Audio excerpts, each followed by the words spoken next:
Hey everybody, this is Hype Market. I'm Eutel. I'm Justin, and today we have some unfortunate news. The Nike SB has been gentrified. Nothing is safe. The Nike SB has been gentrified. It's a fact. What exactly does that mean, Eutel? So I guess the best way I could explain it, it went from clearance at CCS, $90, $100, to a StockX commodity. 4 figures, $2,500, $1,500. We went from Brooklyn banks to Bushwick coffee shops. Is that what you're telling me? Facts, That's facts. crazy, Went man. from downtown Brooklyn to Dumbo. So basically, to sum it all up, we went from a cheap, affordable skateboarding shoe to a high-end grail. My introduction personally was 2003, 2004, Soho. People are camped out for Pigeon SBs, Supreme SBs, and it was mayhem. It was riots. So was this the first time you really saw, like, in New York coming up in the streetwear scene? Yeah. This is the first time you saw lines of that capacity? Yeah, Like, when the Pigeons came out is when people like myself really got like, whoa, fuck, this is crazy. First of all, the shoes are fire.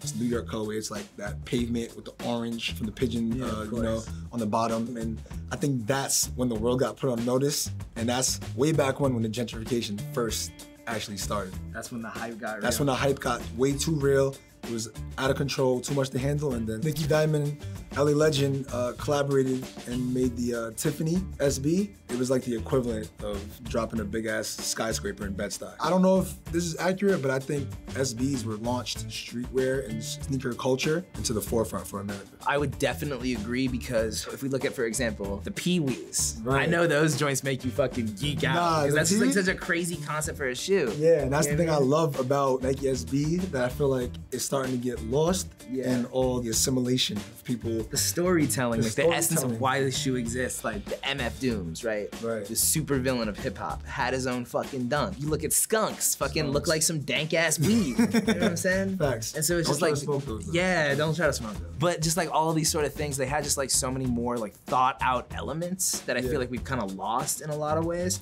And of course there are collabs and shit that have come out that are at that pinnacle, but for me, the storytelling within SBs is what really makes it like kind of the most superior faction of like sneaker collecting. Yeah, that's and the sneaker core, culture. and I feel like that's what's been lost. One thing I think is kind of overlooked within streetwear is this sort of like East versus West battle, where the West Coast doesn't really get enough love for its contribution to streetwear. I mean, that's because the East Coast, we start every trend. Yeah, we but do like, everything. yeah, but what I'm saying is just like, just because y'all are ahead in time zones doesn't mean you're always ahead. You know what I'm saying? Okay. Like, and that's that's like, to me, the pinnacle New York versus LA thing. So what I'm talking about is, if we look at streetwear and the impact of skateboarding in streetwear, you gotta go a little farther back. So one thing that I really think is a cool little fun fact is, if you look at a brand like Stussy, one of the OG streetwear brands, right? Sean Stussy was extremely influenced by the original carvers and body shapers for surfing. The guys that were carving down boards. He was really into their style. He was really into their lifestyle, right? If you think about that, like heavy patterns, beach weather, the kind of cuts of shorts, right? All of this stuff then rubbed off into skateboarding, because surfing was the fundamental root of skateboarding, right? So when the waves weren't happening, dudes that were surfing would skate because you could skate all day. You couldn't surf all day. We're taking surf and skate fashion, culture, lifestyle influence and bringing that into streetwear. Yeah. So I guess that's kind of where I'm coming from with like, you gotta look back to like surf and skate and see how the origins of that have kind of contributed to like where we are with 2020 streetwear. It took a while, but it got here. You know what it I got mean? here. And Yo man, here don't we be wasn't talking like all hip-hop. this New York Minute shit. It didn't with just- me, it didn't aight, just bro? pop. I don't give no fucks about no New York Minute. Aight, man. Okay, so this seems like a good time to pivot into some hype history about the Nike SB. Let's pivot. Can I take you into my world a little bit? Yeah. All right. I've been around. The Nike SB was kind of the beginning of the pinnacle of skateboarding. Tony Hawk Pro Skater was the most popular game in the world, right? Everybody was fucking with Tony Hawk, right? And then on top of that, now we're getting the X Games on television on NBC. And on top of that, now Nike, the biggest sportswear company in the world, right?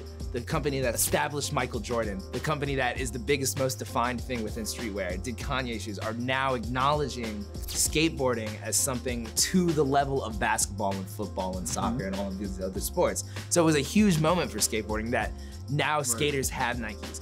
Paul Rodriguez was the face of the whole skateboarding thing, right? And P-Rod dressed fresh, you know what I mean? He was fly. You know, he was fly. He like really was like one of the first street style skaters, you know.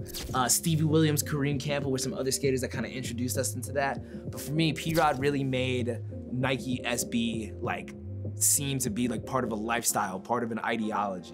Lance Mountain has kind of been the OG motor from the dudes that were the original bull skaters and shit. The dudes that were really shredding in the 85 ones. The real ones. Right, the real ones. He was one of the champions of like the whole Nike SB movement. If we look right here, we got the Lance Mountains. First of all, Jordan 1 silhouette. I think that goes back to your point about, you know, bridging the gap between East Coast swag and West Coast, you know, style. You know what I'm saying? A shoe like this helped bridge the gap, honestly, because a lot of times when I would see this shoe, before I was hip to it, I was like, is this a Jordan? Is it a Dunk? What is it? Is it a one? Is it a, I didn't know what the shoe was when I first got introduced to it. And I love, like you said, it has so many components of a Nike SB and a Jordan 1. Like the box is an SB box. SB the box. silhouette is a Jordan 1 silhouette. The tongue is a little thicker, like as a skating tongue. It's a little bit thicker than a normal one's tongue. The tab has Nike SB on it. Instead of the Nike Air, of course. And then also the whole mismatch. So this is also the only shoe for me that like the mismatch shit is okay. This to me captures the Nike streetwear skating vibe more so than most any shoe I've seen. If we didn't have dudes like Lance Mountain and Paul Rodriguez, like we wouldn't have this entire like culture of Nike SB that we have today. Okay, so we gave you a little bit of insight of why we think the SB has been gentrified, gave you a little bit of hype history, and now it is time for Plus Tax. Let's get it. All right, so this is Plus Tax. We're gonna let you guys know whether you should buy, sell, or hold your collection of SB Dunks. Coming up now, we have the Unks, the Uncles, Futura. Right, GOAT status, one of the greatest graffiti artists of all time. Also still being relevant and still making his way in streetwear in so many interesting ways. Oh yeah. For me, this is a definite hold. Yeah. Hold. The significance of this shoe, culturally, stylistically, is not worth letting it go. It's not worth the fast cash. It's too important. It's way too important. These sell for about 6K. So if you're an art buff, I would hold if you're into that sort of thing. Here's our next select, the 3 Bears pack. You have to hold, you have to keep them DS because them shits will get dirty. It's a magnet. That's like your pet peeve, bro. Yo, like, that's what I'm saying. It's about dirty. Yeah, it's about the materials, man. I hate when the materials just like allow it for it to be fucked up. Yeah, like fur, like that was never gonna work. Also, that's already like kind of a freaky shoe, you know what I mean? But actually, I'm gonna go back on my own shit, man. Sell. Get rid of the 3 Bears? It's not worth the trouble? It's not worth the trouble. I was just thinking about it. I feel that. I feel that. I'm not mad at that. Coming up now, we have the Londons. The Londons, for me, it's not like the rarest SB, but it's like definitely the rarest. It's up there. It's top 5. And yeah, it's just like a great simple shoe. Cool detail. It has the whole Thames River like stitching on it. For me, that's a definite hold because that's just for the real heads. We've both been to London. I feel like that shoe actually captures London's essence. It's all dreary that shoe is shit. Gray as fuck. It's gray as shit. Very sad. I'll probably just move it, man. That shoe makes me sad. It's gray as hell. Damn, you gonna go against me like that? Yeah, I'm gonna just go against you. All right, for sure. Next on the list. The Dooms. Listen, man. Yo. MF Doom he's one of the best rappers of all time. If you're not really fucking with MF Doom like that, if you don't really know, sell. But if you know about MF Doom, you would be a fool to let those out. I like how you did that. It's a if you know, you know type of thing. Yeah, for sure. Next, we have What the Dunks. I would say hold, man, because they dropped like a high top version. Yeah. So I feel like those now are even more of a commodity. So I'm holding those, bro. I'm holding the What the Dunks, man. Those are crazy. Up next, we have OG Lobsters. Hold on to them shits. Great. Love them. If your rubber bands didn't break, though. Yeah, if your rubber band broke, then just rock them at that point, because you couldn't even keep them in check. So OG Lobster Skunks. Skunks. You like the Skunks? I like the Skunks. I know you like the Skunks. I be getting hot. Yeah, I love me some Skunk. Yeah, you know what I mean? yeah. Like it's always 420 on my watch. Right. So the Skunks are good in your book. Skunks are good in my book, man. Hold. What else we got? We got pigeons, man. Your pigeons. Yeah. The what you call it? The flying rats? The rats with wings. Talking crazy. The rats with wings. You know how I feel about the pigeons, man. That's my city bird. And we holding those, man. We rocking them, we holding them. Whatever you want to do with them, just don't sell them. Don't play yourself. Don't sell them. You keeping those. Okay, so those are our selects for whether to buy, sell, or hold your SBs. And with some of the prices you're just going over, you can see how the rent is too damn high. Starbucks. I don't even know what to say, man. It's done. Listen, man. Nike SBs, you know, let's bring it back to the roots. Come on home. Come on home. Let's bring the SB home. So you think we're gonna be able to bring the Nike SB home ever again? Nah, it's a dub, bro.